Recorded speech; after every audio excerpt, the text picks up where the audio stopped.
Comenzar. Bueno, buenos días. Mi trabajo de investigación se llama Sistematización de experiencia del equipo interdisciplinario en la transformación de la atención educativa integral de estudiantes con necesidades educativas especiales y con discapacidad. Comienzo con mis reflexiones iniciales.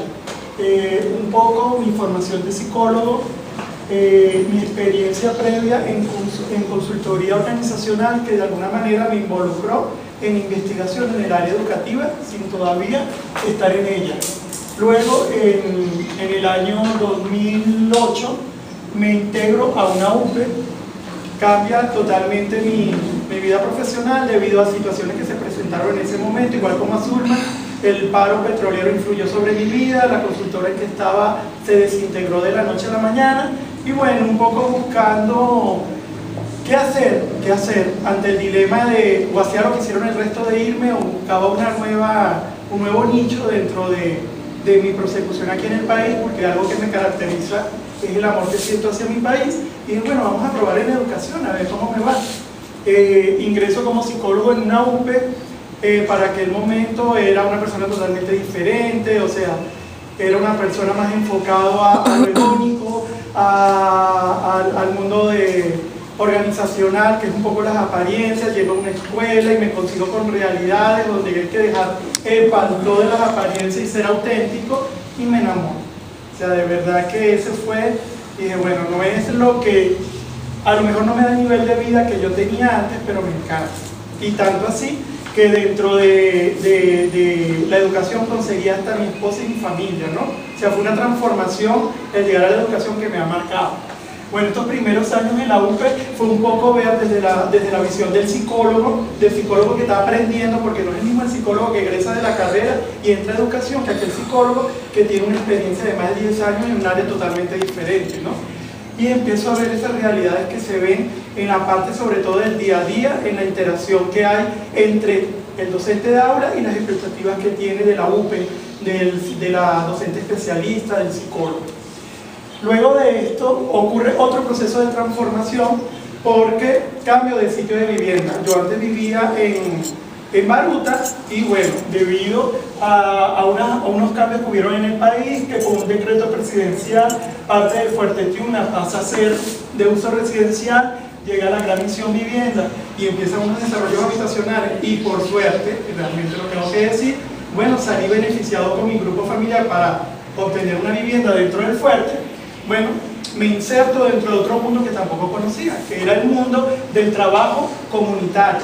O sea, yo llego súper agradecido de tener un hermoso apartamento, un hermoso urbanismo, y digo, bueno, la manera en como yo puedo retribuir todo esto que estoy recibiendo haciendo trabajo comunitario. Y me involucro primero como el primer CMG del edificio y un poco empiezo a descubrir lo que implica el estar articulando las necesidades de un edificio con las necesidades de un entorno, en este caso el urbanismo, y con autoridades. No solo gente de la inmobiliaria, sino gente de militar, la autoridad única. Me gustó, definitivamente esto también es lo mío. Me conformamos el consejo comunal, entonces viví la experiencia de ser parte del equipo promotor, de mover a la gente. Implementé que el nombre de nosotros fuera el totalmente democrático. Hice un concurso en el cual invité a la gente y le hice su formato, porque yo soy muy cuadradito, todo con formato, como que es una característica mía muy llamativa, donde la gente colocaba el nombre, ¿por qué le estás colocando ese nombre? Luego hubo un proceso donde se eligió y el que obtuvo mayor puntaje, bueno, ese fue el que quedó, ¿no? Entonces nos dio una identidad. Y luego, bueno, viene por el proceso que ha vivido el país, que empieza la conformación de los CLAP. Y bueno, ahí yo anteriormente me había involucrado con la milicia, o sea, soy también miliciana, y dije, bueno, vamos a trabajar desde esta área, apoyando a mi comunidad siempre. En paralelo, claro, cuando nosotros llegamos al Fuerte Tiuna, previo a todo este desarrollo, era un fuerte militar, donde el tema de seguridad es muy importante, y donde todos los servicios que habían estaban diseñados para una pequeña población que generalmente eran los militares que estaban allí provisionalmente en viviendas transitorias mientras hacían servicios dentro del fuerte.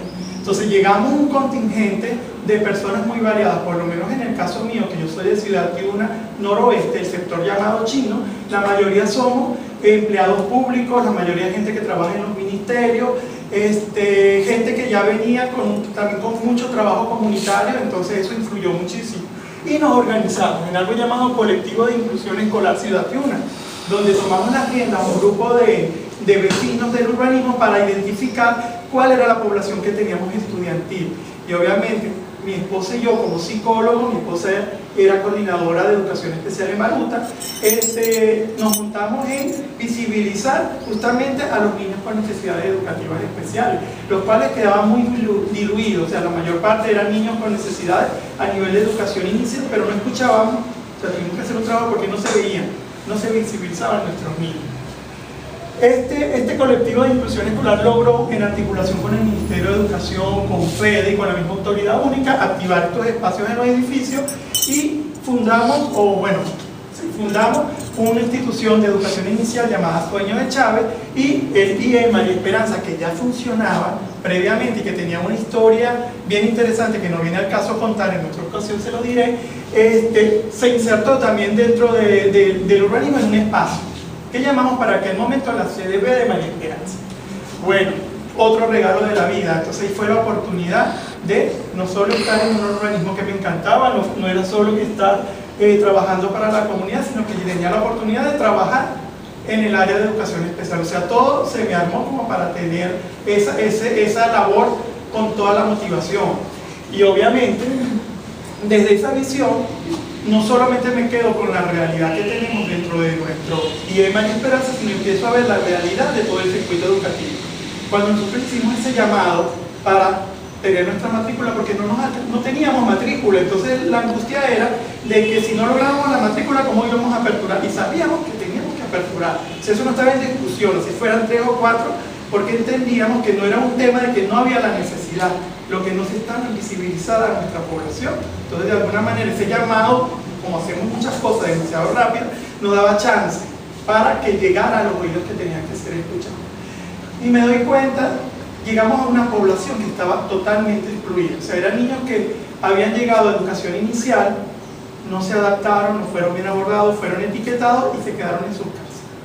Cuando nosotros comenzamos a funcionar en la CDB, mi primera impresión fue, yo dije, Dios mío, pero esto no parece una escuela, sino parece más bien una institución psiquiátrica, porque los niños que no habían sido escolarizados, la mayoría de ellos con condiciones autistas, estaban tan disfuncionales que lo que teníamos era pura crisis conductual.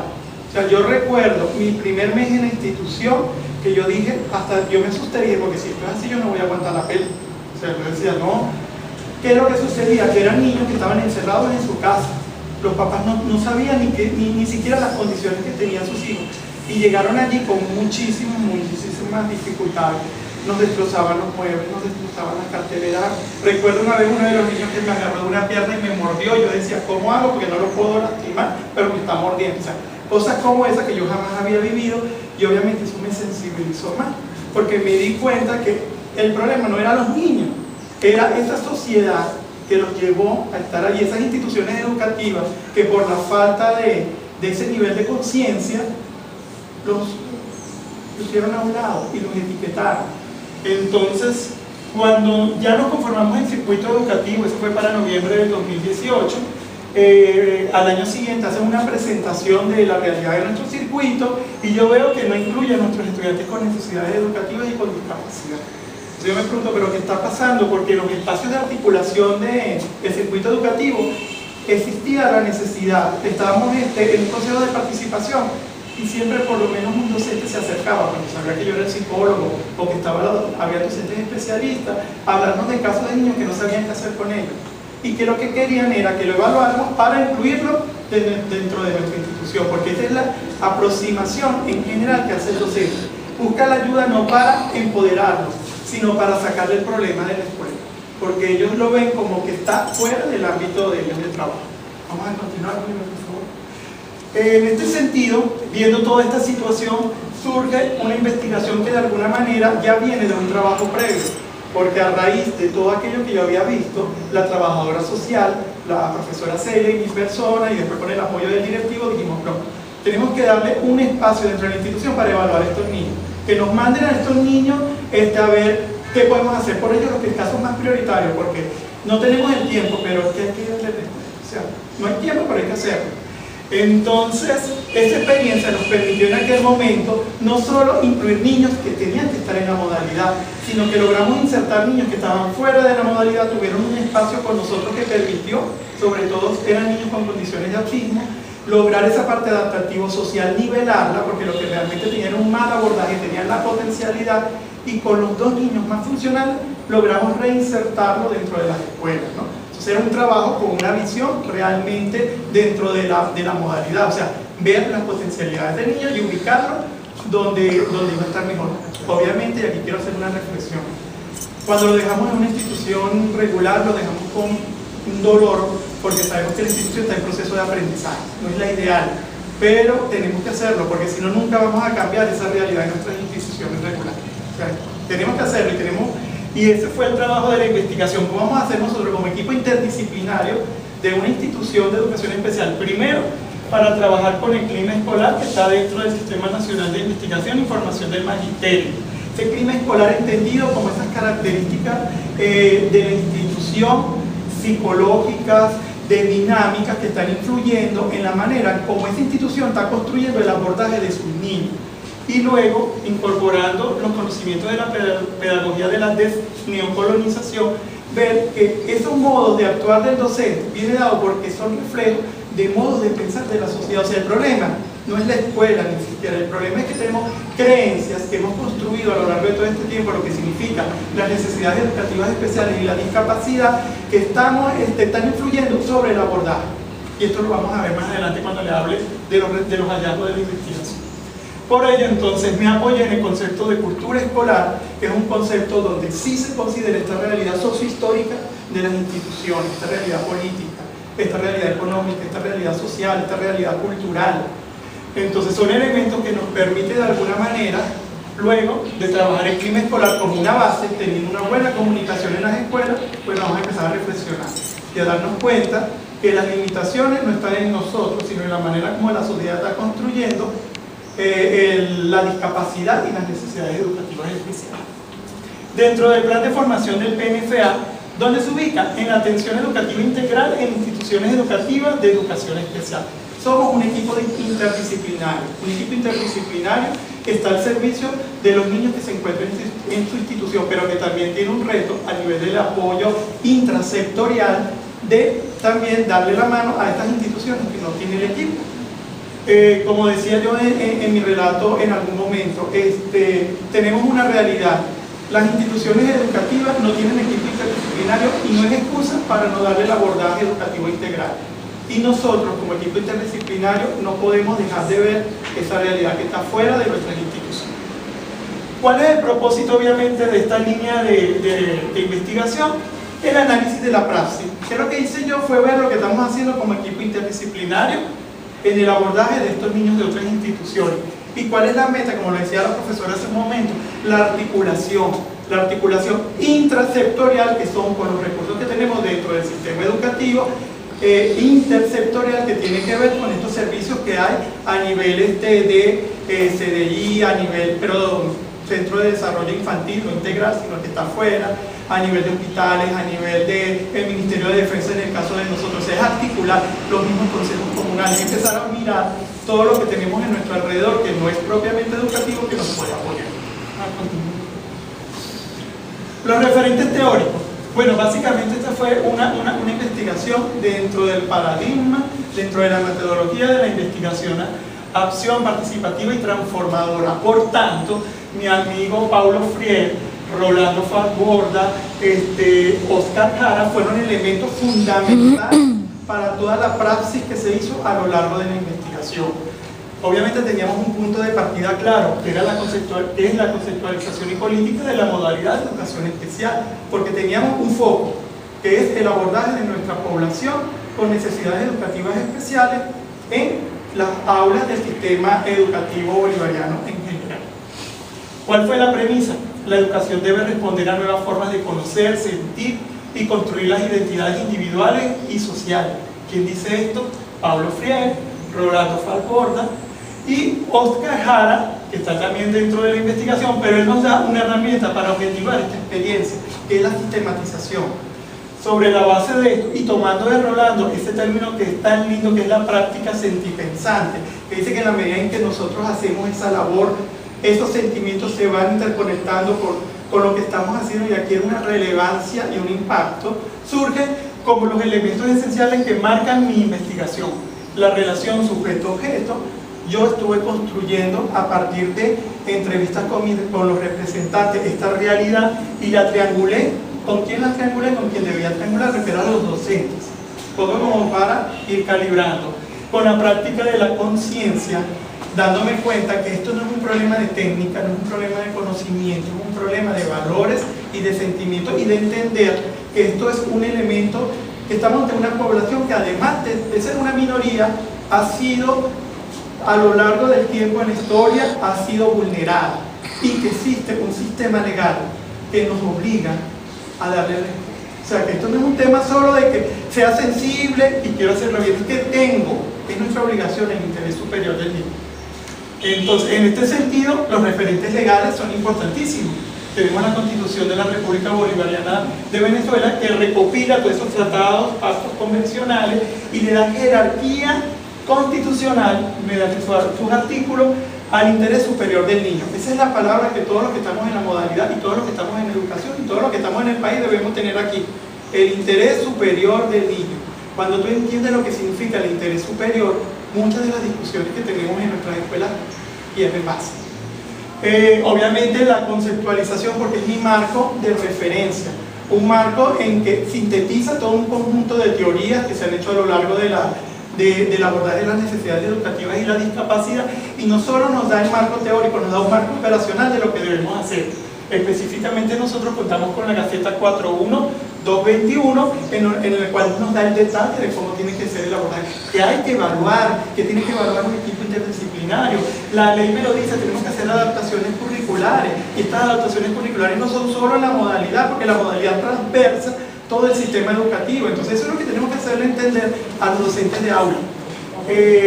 Otro elemento importante, obviamente, es la Ley Orgánica de Protección de Niños y Niñas y Adolescentes, donde está la prioridad absoluta y el interés superior del niño. Y aunque no está aquí, pero es obvio, tenemos la ley de personas con discapacidad. Vamos a continuar, Wilma. A partir de todo este marco, que tengo acá, que involucra muchas emociones, porque yo cada vez que hablo de esto me emociono y lo hago frente a ustedes, lo hago en la escuela, lo hago con los representantes, porque es como una razón y me emociona.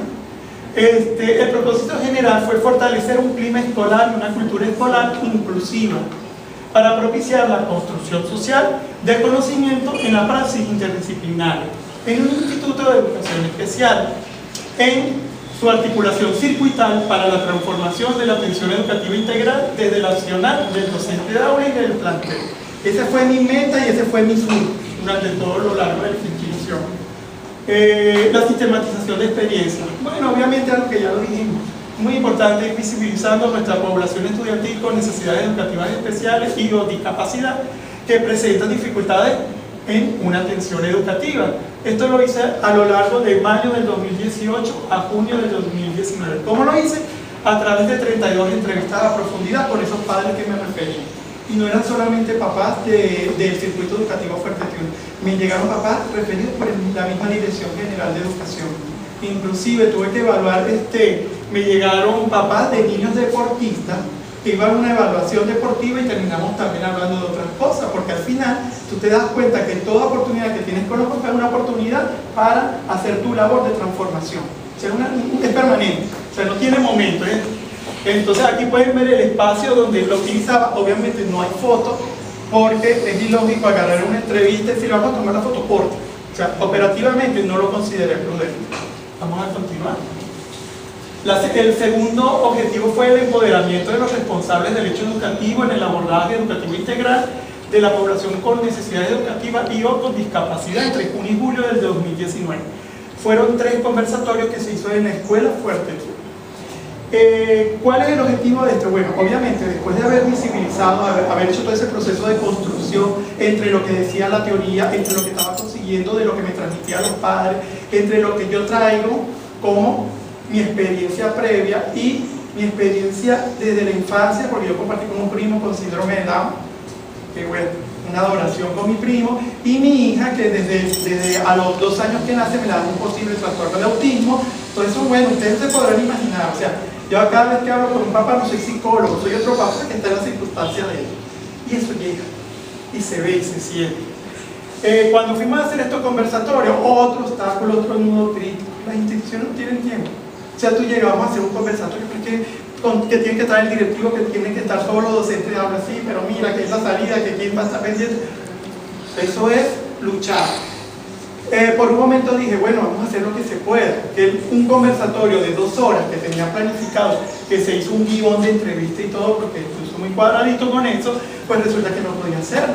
Entonces que dije, bueno, ¿cuánto tenemos? 40 minutos. Sí, mientras reparten los niños y llegan las 2, porque todo el mundo tiene que irse a las 2 porque está el paro de la luz y porque tenemos que irnos para la casa. Bueno, ese es el tiempo.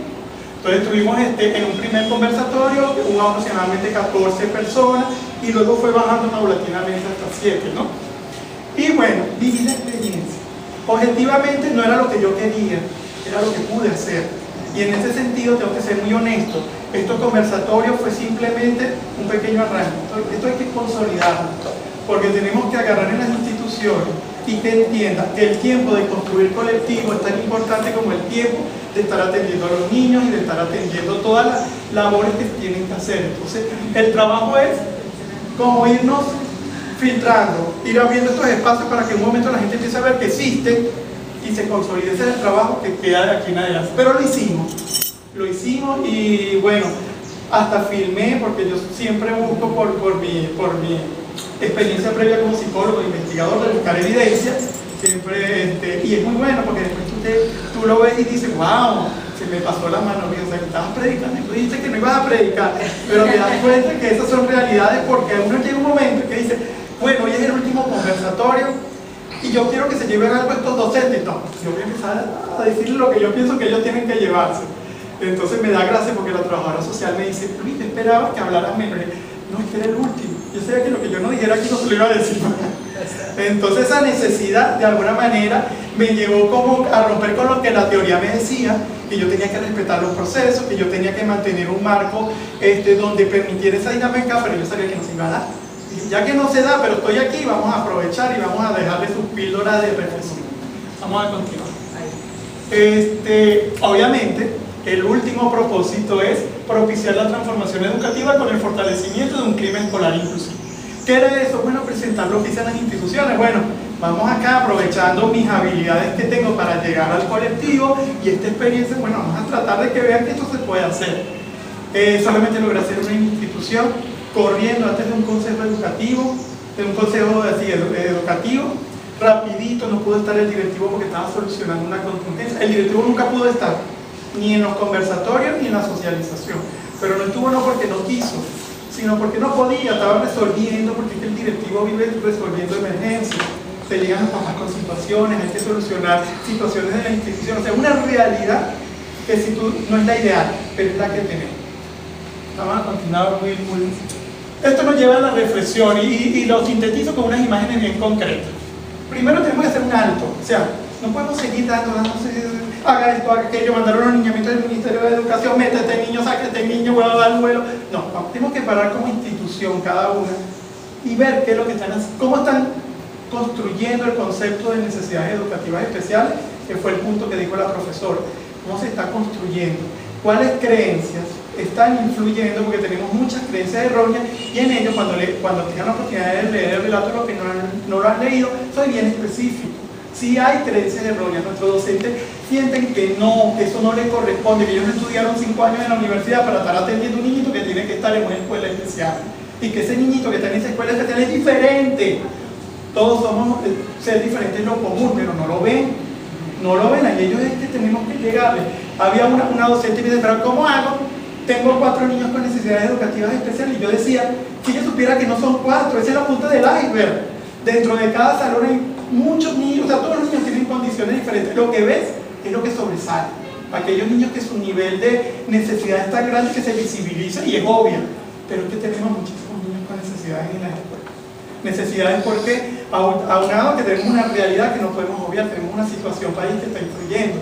O sea, tenemos muchas otras variables que tenemos que empezarlas a ver para poder intentar en colectivo, es el punto importante aquí, para decidir, actuar y observar en base a las necesidades. En las necesidades del niño, no solamente, en las necesidades de la institución, en las necesidades del docente, en las necesidades de la comunidad, en las necesidades del país, porque no es un problema del niño, es un problema de todo un sistema que estamos buscando implementar, cambiar una cultura, una educación inclusiva, y esto empieza desde nuestras casas. Por allí escuché una vez un docente: la escuela enseña, la familia educa. No, la escuela educa, no enseña. Entonces son frases que escuchamos y repetimos a veces sin darnos cuenta. O sea, lo que estoy diciendo yo me voy a volver atrás. O sea, soy simple transmisor de conocimiento. Entonces, ¿dónde queda toda esta reflexión crítica que tenemos que hacer con el sistema educativo? ¿Dónde quedan los valores? Entonces decimos, no, nosotros estamos haciendo una educación liberadora. ¿Y qué es una educación liberadora? No saben. ¿Y saben cómo yo supe que era una educación liberadora? Cuando leí a Carlos Marx El Capital, cuando leí El Capital y entendí cómo el trabajo esclaviza a la gente, fue que entendí qué es lo que querían decir con eso de educación liberadora. Hay que buscar los referentes teóricos para poder entender a profundidad, porque si no estamos repitiendo, no estamos entendiendo qué es lo que estamos haciendo. Obviamente es un trabajo conjunto, parece construir. ¿Con quién? Con esa guía que es nuestra conceptualización, esas manitos que están ahí, que están en cada uno de los que estamos en las escuelas, cada uno que está a nivel de Dirección General de Educación, del Ministerio de Educación, y muchísima gente en la comunidad que está trabajando en ello sin saberlo. Gente que ha tenido la experiencia, que tiene niños con discapacidad y son potencial. Tenemos artistas, tenemos artesanos, tenemos muchísima gente valiosa que nos puede apoyar y no la incluimos. No le damos vida a esos consejos de participación que suenan, no, porque es el momento de rescatar, pero no no vamos a ir a hablar de cómo vamos a poner una plataforma, una escuela. Ese no es el problema de nosotros, nuestro problema es nuestros niños. Vamos a buscar a la gente que sepa, que tenga la sensibilidad y que tenga el valor de enfrentar, porque esto es un trabajo de todos los días. ¿A través de qué? Y ahí viene el otro concepto importante, que es el PIC, el Proyecto Educativo Integral Comunitario. Esa es una herramienta estratégica, una planificación estratégica. ¿Cómo le vamos a dar respuesta a nuestros problemas cuando no los formulamos? O sea, aquí todas las escuelas tienen problemas con nuestros niños, pero ¿qué PIC está funcionando sobre la base de solucionar, de abordar esas necesidades? No hay, nos vamos, nos diluimos y nos diluimos en cosas que tampoco podemos hacer. Entonces la gente se va más por la infraestructura, queremos una nueva sede, tenemos que dotar de Caldaimí, son importantes.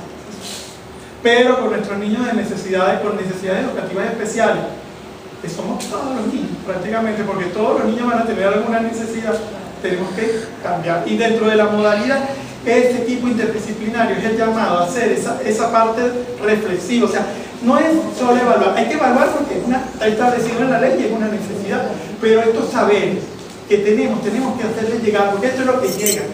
De repente aquí todos estamos sensibilizados, pero cuando tú llegas a una institución y hablas así, los escuadras, porque ellos esperan que venga el psicólogo a evaluar y a poner etiquetas. Y no, entonces cuando te empiezas a hablar de temas de creencia, de que tú estás construyendo, eso mueve. Entonces esa es una de las labores que desde mi punto de vista y desde los hallazgos de la investigación quiero rescatar. Tenemos que, este equipo interdisciplinario, yo sé que es fuerte, que está muy comprometido porque hay una realidad económica que no ayuda, yo me trato ahí de hacer el esquizoide, no veo, pero necesitamos, o sea, los que estemos comprometidos, seamos poquitos o muchos, tenemos que salir de nuestras aulas a empezar a transformar nuestros espacios, y los espacios son los circuitos educativos. Bueno, muchas gracias.